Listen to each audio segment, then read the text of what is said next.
এটা আমার বাড়ির খুব শখের পায়রা। আজকে এই সেটটার কোয়ালিটি আর স্ট্যান্ডিং দেখাবো।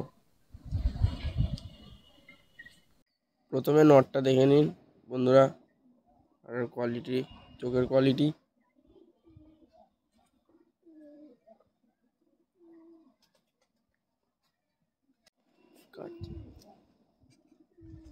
পরটা দেখে নিন,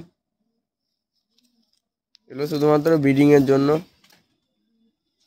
এদের বাচ্চা খুব ওড়ে।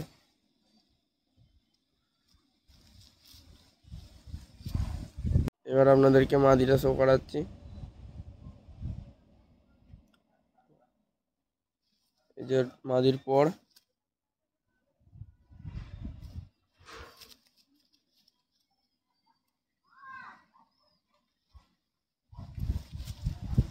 মাদির পাঞ্জা।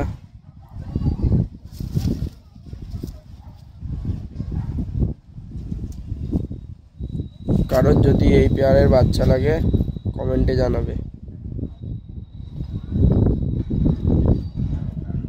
যে পায়রার কোয়ালিটি।